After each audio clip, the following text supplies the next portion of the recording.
Martin Amis is here. His previous books include Money, The Information, and Experience. His new book is called Yellow Dog. It is his first novel since 1995. It made the long list of finalists for the Booker Prize. I am pleased to have him back at this table. Welcome back. Thank you, Johnny. We'll talk about this. Why has it been 5 years? You look like a book a year man to me. I have been writing almost a book a year, but at a certain point, I decided that I'd eventually have to write about my father, and so I put the novel, when my father died, Kingsley Amis, I put the novel aside and wrote a memoir, and then didn't feel quite ready to come back to fiction, so I wrote another memoir. This is the one with the emphasis on Stalin and my father's political past as a communist, and then returned to fiction on round about September the 12th, 2001. Not the best time to resume. A day after. Well, it was around then. And on that day, like every other writer on earth, I was seriously considering a change of occupation. Meaning? Well, I just thought writing literature was a sort of frippery that we would have to do without. We had no longer time to indulge in literature, so to speak? No, more that the voice coming from your study felt like such a squeak. Yeah. Dwarfed by this enormous event, and also a sort of sick, shocked feeling, and a loss of faith in reason or everything else that you hold dear. But then your fighting spirit gets going, and I came back to the novel thinking this is still going to be a comic novel, insisting on that. But also that comedy itself, like everything else, had been slightly changed by this event, and that it wasn't going to be the same kind of comedy. It was going to be something a little bit more rancid and uneasy. Before I turn to that, tell me about what you see as the implications of 9/11. Well, what does it mark? The end of the age of normalcy. Really? Well, that was what they said as the First World War was coming to an end. I think Woodrow Wilson said, we will now return to the age of normalcy. But there hasn't been an age of normalcy for an awful long time, I think. But September the 11th marked, for me, an attack not just on civilization, but an attack on reason. And to take up the earlier point, although it's minor in the greater scheme of things, humor depends on reason. As the writer Clive James said, humor is just common sense dancing. And if you haven't got a sense of humor, you haven't got any common sense either.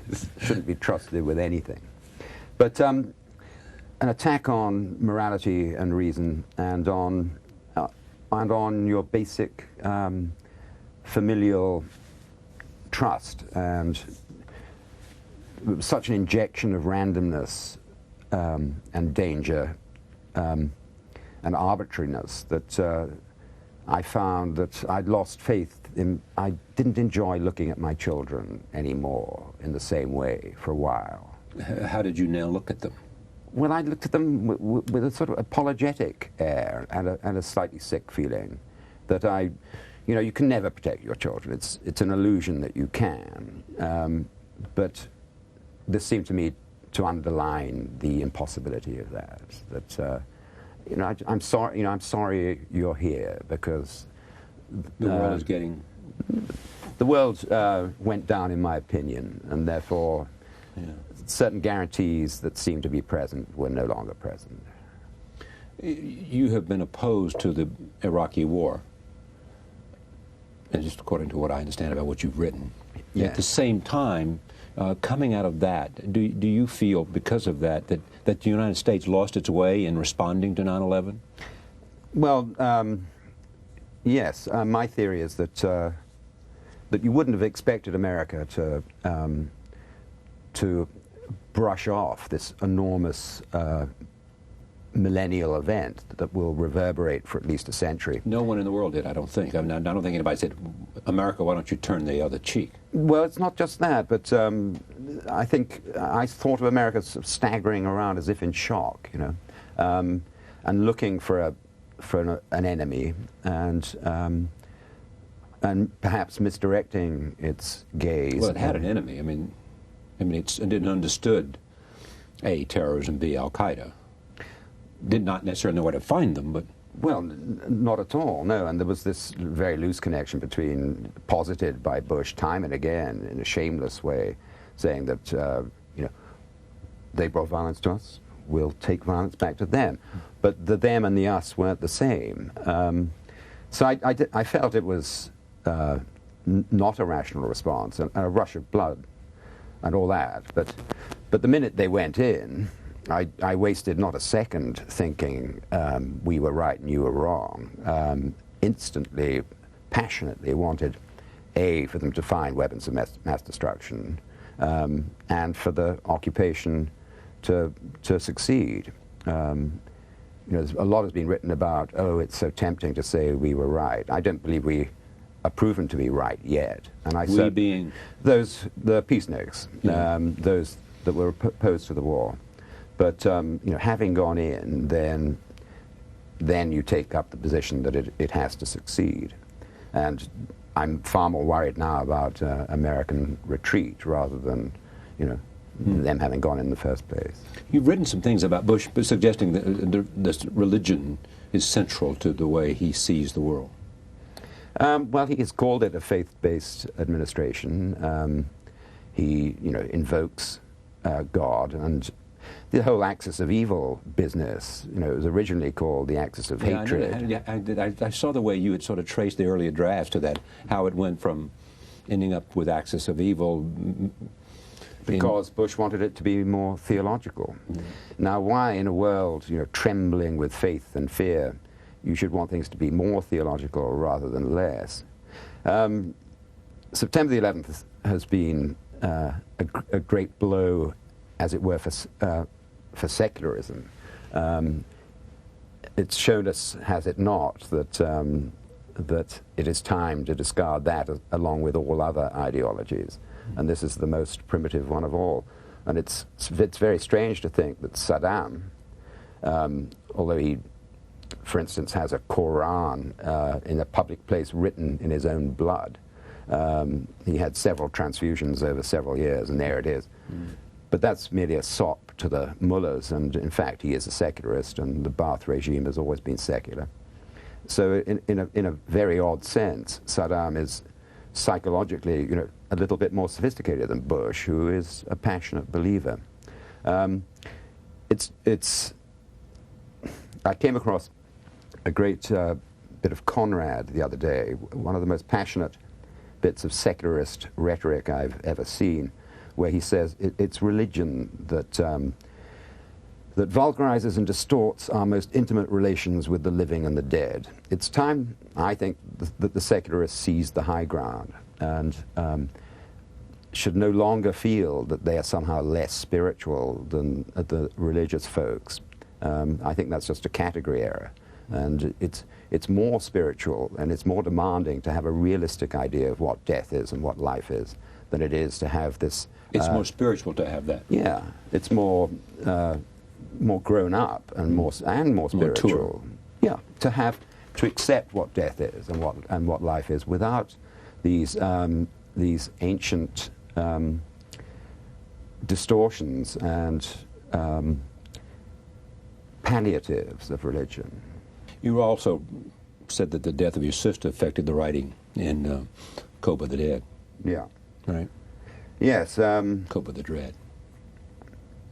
You know, I was blamed for comparing small things with large, and I did do that. I mean, I talked about my sister's death in a book that was about the deaths of at least 20 million people, and at the hands of Stalin. At the hands of Stalin, and you know, I make no apologies for extrapolating from, you know, if in a you know, in a prosperous middle class life, unterrorized on the whole by society, you know, utterly free, doing what I want to do. If a familial death can have this effect on me, then this gives you a clue to what happens when it's on an enormous scale. Stalin said that the death of an individual is a tragedy. The death of a million is a mere statistic. you know, profoundly untrue. The death of a million is a million tragedies, to say the least, and more than that, because these tragedies proliferate in concentric circles around every death. It also led to this conflict in this dialogue between you and Christopher Hitchens. What was that about?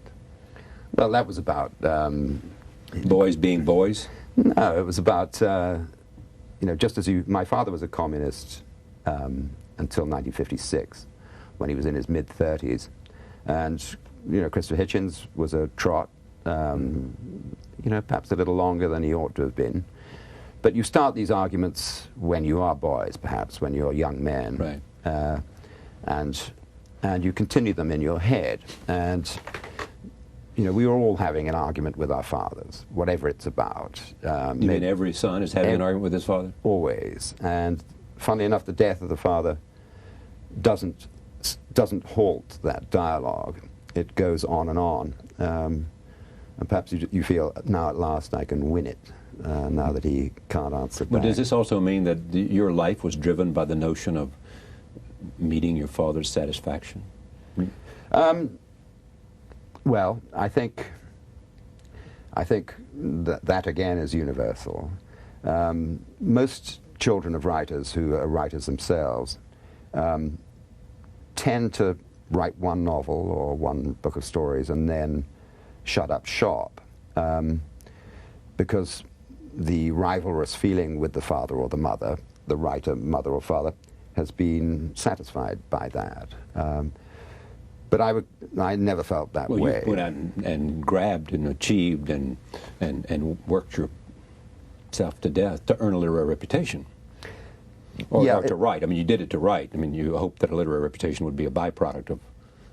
It was more that I felt I was in it for the long haul. Yeah, and, exactly. and I wasn't really doing it to have an effect on him. Right. It was for myself. But it doesn't mean that... But would you always feel like he was over your shoulder there, judging? I do often feel that I have to run a sentence past him and get the nod from him. But I think, you know, in comparison to other sons of writers, that I clearly, that wasn't it. You know, that it was a recognition in myself that I was there for the long haul. But does that, I mean, is that in fact a tribute to him? To his example, yeah, the idea that you are there for the long haul, that you know, you looked at his life and it was one that had meaning to you. Yeah, and his work ethic and his you know, modestly stated ambition, which was to find a little niche or niche in literature and occupy it, to be, as he put it, some good. That was enough for him. And you? Same. I mean, of course, another part of your brain is jabbering at you that you want to be the Dickens of your era. But to have made an impression on literature seems to me a good baseline. To have made an impression? Yeah. Well, you've certainly done that. Yeah, I suppose I have. Or does the pursuit? Well, it's the pursuit that is the thing, like the pursuit of happiness. You know, you can't realize it by pursuing happiness. You have to pursue something else. Which brings me to this. Critics are having a field day. They are bloodying you. Well, yes, I up mean, to a obviously point. there are exceptions, but... Yeah, on the whole, yes.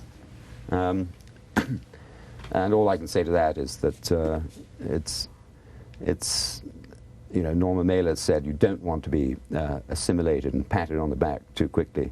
I always would aim, you know, would hope for strictly 50-50 reviews. I'd like some people to be very keen, some people to be appalled by a new novel of mine. This is perhaps tipped more to the 60-40 or 70-30. But I like a violent response, and I think it's an original book, and it's going to take a little bit to sink in. Okay, we'll have to talk about what it is, but just stay with this idea because it was just a whole, you know, it was the narrative we were on. do you dramatically and vigorously reject the criticism that you see and read, saying to yourself, that's just wrong, they didn't get it? Or do you say, well, maybe I didn't get there this time? No, I don't say that. I felt very much in England that it wouldn't have mattered which of my books it was. Or indeed, you were ripe for whipping. Yeah, and it's a sort of culture war thing. Culture war? What, between? Well, it's you know, it's a stratum and a generation of so-called literary journalists who felt that it was time to turn the tables on me. In England, in America, it's not so violent one way or the other, but in England, there's an unconscious feeling that I was born in 1922, that nonetheless I wrote Lucky Jim when I was 7, that I'm now in my mid-80s, yet I'm going to be around for another 20 years. So it began with Kingsley and extends to you. Yes, and I've outstayed my welcome, and I'm seen as a kind of genetic elitist, as if, you know, my novels were all hardwired into me at my birth. And it's just been a question of taking dictation. Now, here at the same time, you think about and write about in essay form or in review form lots of powerful, big ideas. Whether it is the notion of where we are and normalcy and not normalcy, whether it is the meaning of death and all of that. But what is this book about? I think it's about what I've always been writing about. What it means to be a man? Yes, exactly. The paradox of masculinity and how male insecurity leads to violence. Now that's not an original thought, but it's dramatized in original ways, I think, in that book. Tell me about the book and how you came to construct it that way. It's one of those novels, it's actually a Victorian convention, you could say, where it begins with 3 or maybe even 4 plot lines. Right. And the reader should be thinking, how are these going to be brought together? They're all to do, each story is to do with a crisis in masculinity, in male potency, both literal and metaphorical. And and they're brought together and resolved against a slightly exaggerated and satirized modern reality, which reflects the feeling you get, and it can be either productive or not, that when you reach a certain age, the world begins to look not wrong or right or attractive or unattractive, but it begins to look slightly alien to you. It's part of your preparation for leaving it. But I'm looking at the culture of, I suppose, the next generation after me and finding it strange and writing about it in a way that okay, points what to is it? that. The next generation after you is, so what do you mean what do you find strange about it? I feel that that a whole carapace of inhibition has been cast off in the last few years. About loss of license, about loss of shame, loss of embarrassability. It seems to me a very contradictory culture that's coming up, because the emphasis is on equality, which has never been a very powerful American idea. Right. You know, liberty and fraternity, maybe, right. but not equality. egality. Right. But the idea that looks are being democratized, that all this scarification where you've got your door keys in one eyelid right. and your car keys in the other, as if the tyranny, the hierarchy, the elite of looks, which has always been very mysterious, why we find certain appearances more attractive than others. But this is to be obliterated in a kind of commonality. But while at the same time, it's almost me. It's the pursuit of belonging. Yeah, and identification with a tribe. Right. And so on. Exactly. But at the same time, you have rampant individualism, in which You know, this is a country consisting of 150 million superstars. What about sex? Um, The degradation of sex. I mean, what do you spent time researching this in conversation with a porn star? I did, and I wrote a piece about pornography in preparation for writing this book. Well, I call it the obscenification of everyday life, and it's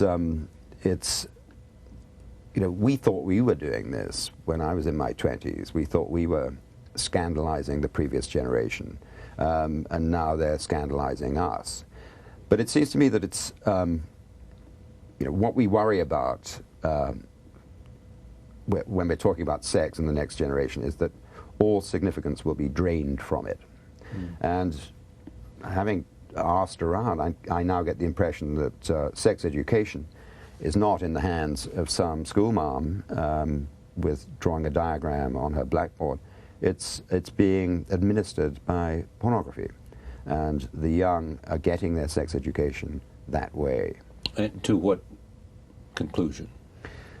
To reduce it, you know, ad infinitum or ad vertigonem.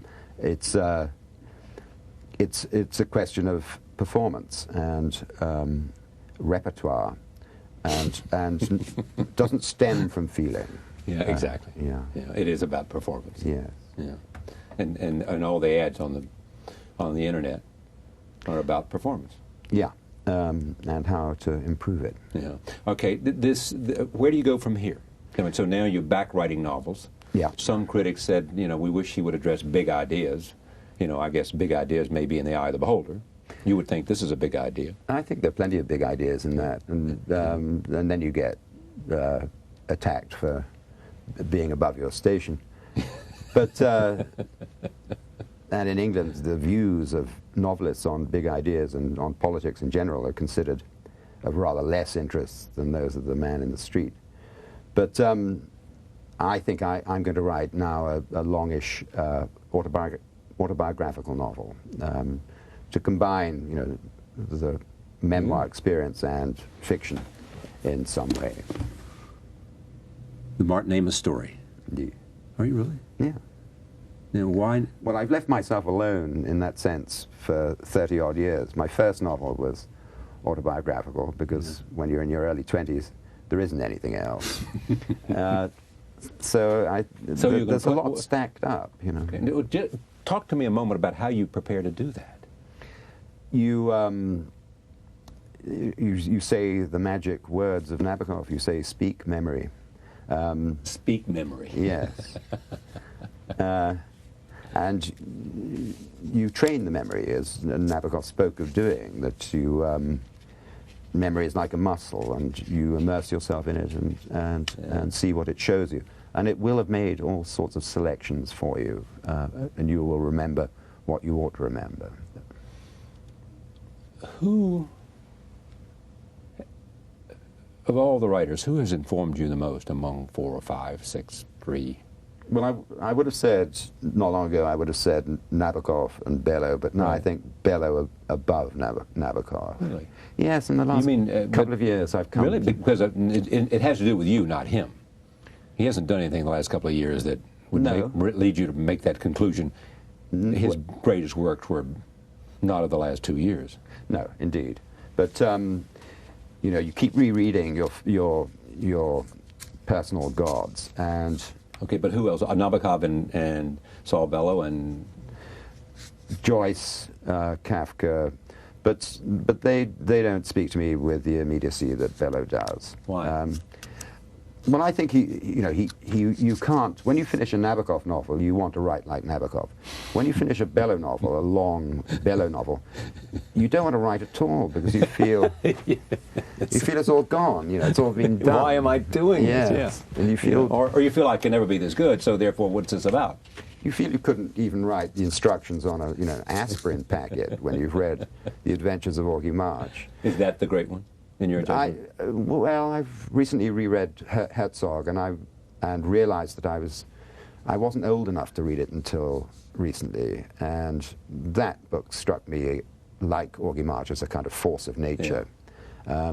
That is where the competition is between the two, isn't it? Yes, yeah. But Does that come closest to being the great American novel? Augie March, I Yeah. think, yes, I think it does. Because it's, yeah, all the trails went cold in 1953 when it came out. Yeah. Because it tells America what it is, from the immigrant experience outward. Let me make one point here. Go ahead, I don't mean to interrupt you. No, no, go ahead. One point here about this is that you have said what you would love for your readers to feel if you could achieve something, it would be the same enthusiasm you had as a young man reading Nabokov. And Bellow. And indeed. Bellow. Yeah, that's that sense when you're... What was that? Go ahead. It's the sense when you're browsing through a library and you're picking up books and trying on various writers almost like outfits. And then suddenly you read someone and you can tell after half a page, you're saying, this one is speaking directly to me. He has me in mind. It's an illusion. Yeah. But, and then with a sudden nod, you say to yourself that I will have to read everything they've written and then reread it. Because he is inside my head, or she is inside my head. Exactly, yes. She understands. Yeah. It's as if she knows me and she's telling me exactly what I want to hear. This book is called Yellow Dog, Martin Amis. It is always a pleasure to have him on this broadcast. And again, read Yellow Dog and decide for yourself. Thank you. Many thanks.